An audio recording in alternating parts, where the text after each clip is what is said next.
আসসালামু আলাইকুম বন্ধুরা। আশা করি ভালো আছেন। বন্ধুরা, আপনার ফোনে কি এই হটস্পট আছে? আপনি কি এই হটস্পট দিয়ে কাউকে ইন্টারনেট শেয়ার করে থাকেন?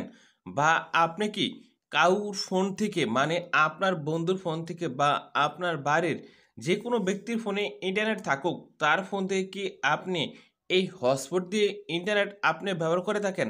তাহলে কিন্তু এই হটস্পটের ২ টা গুরুত্বপূর্ণ সেটিং দেখিয়ে দিব।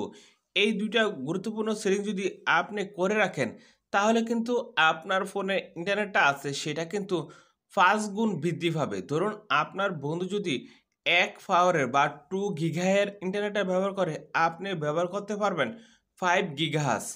এক কথায় আপনি যার ফোনে ইন্টারনেট এই ২ টা হটস্পটের এই ২ টা সেটিং এনেবল করে দিবেন, তার ফোন থেকে আপনার ফোনে ৫ গিগাহাইটের থেকেও বেশি ইন্টারনেটটা ব্যবহার করতে পারবেন। তো বর্তমানে কিন্তু অনেক সময় দেখা যায় কি আপনার বন্ধু-বান্ধব বা আমরা অনেকে একসাথে হলে কারো ফোনে ইন্টারনেট থাকে না বা আমার ফোনে ইন্টারনেটটা থাকে না। তখন কিন্তু একজন আরেকজনকে হটস্পটের মাধ্যমে ইন্টারনেটটা শেয়ার করে থাকে। তখন কিন্তু হটস্পটের মাধ্যমে যখন ইন্টারনেটটা শেয়ার করে থাকবেন বা আপনি ব্যবহার করে থাকবেন, তখন কিন্তু ইন্টারনেট স্পিডটা আপনি ৫ গুণ ব্যবহার করতে পারবেন।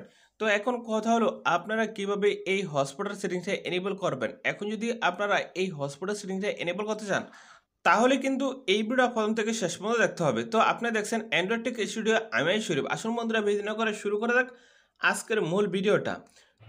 তো বন্ধুরা আপনারা যদি এই কাজটা শিখতে চান ফার্স্ট অফ অল কি করবেন, এই ভিডিওতে একটা লাইক করে দিবেন। এই ভিডিওতে একটা লাইক করার পর ফ্রেন্ডস এখানে দেখেন সাবস্ক্রাইব লেখা আছে, এই সাবস্ক্রাইব লেখার উপরে একটা ক্লিক করে দিবেন। সাবস্ক্রাইব লেখার উপরে ক্লিক করার পরে এখানে দেখেন নোটিফিকেশন বাটন, এই নোটিফিকেশন বাটনে ক্লিক করার পরে এখানে অলে ক্লিক করে দিবেন। আপনি যখন অলে ক্লিক করে দিবেন, আমরা যখন নিত্য নতুন ভিডিও আপলোড করবো সবার আগে কিন্তু আপনার ফোনে চলে যাবে। তো আপনার ফোনে যেদিকে হটস্পটটা আছে আপনি সেদিকে ক্লিক করবেন। তো এখানে আমার দেখা নোটিফিকেশন বার, এই নোটিফিকেশন বাটনে হটস্পটটা আছে আমি এখানে ক্লিক করে দিলাম। এখানে ক্লিক করার পরে ফ্রেন্ডস হটস্পটটা চালু হয়ে গেছে। হটস্পটটা চালু হওয়ার পরে এভাবে আপনি ধরে রাখবেন। এভাবে ধরে রাখার পরে এখানে দেখেন মোর সেটিং, এই মোর সেটিংয়ে ক্লিক করে দিবেন। তারপর এখানে দেখেন হটস্পট সেটিং, এই হটস্পট সেটিংয়ে ক্লিক করে দিবেন। তো এখন কথা হলো আপনি যদি এই হটস্পটের মাধ্যমে ইন্টারনেটটা ব্যবহার করে থাকেন তাহলে কিন্তু এই সেটিংগুলো আপনার বন্ধুর ফোনে করে দিবেন। ধরুন আপনার বন্ধুর ফোন থেকে হটস্পটের মাধ্যমে আপনি ইন্টারনেটটা ব্যবহার করেন। তখন এই ২ টা সেটিং আপনার বন্ধুর ফোনে করে দিবেন। তো তার ফোনে এই ২ টা সেটিং কি? এই যে এখানে দেখেন এপি ভ্যান্ড, এই এপি ভ্যান্ডে ক্লিক করে দিবেন। তারপর এখানে দেখেন 245 গিগা, এখানে দেখেন 5 গিগা।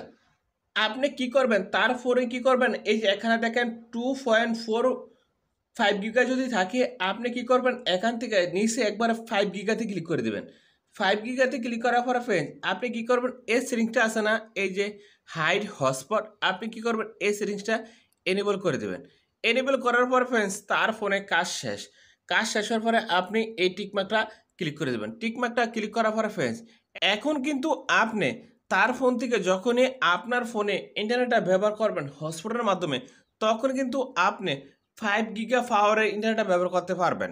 সে যদি 2.4 গিগা ব্যবহার করতে পারে, আপনি ব্যবহার করতে পারবেন 5 গিগা। তো বন্ধুরা, আপনি যদি মনে করেন এই হটস্পটের এই গুরুত্বপূর্ণ সেটিংসটা দিয়ে আপনার কোনো রকম উপকার হয়েছে, অবশ্যই এই ভিডিওতে একটা লাইক করে দেবেন। তো ফ্রেন্ডস আজকে ভিডিও এই পর্যন্তই। তখন ভালো থাকুন। আল্লাহ হাফেজ।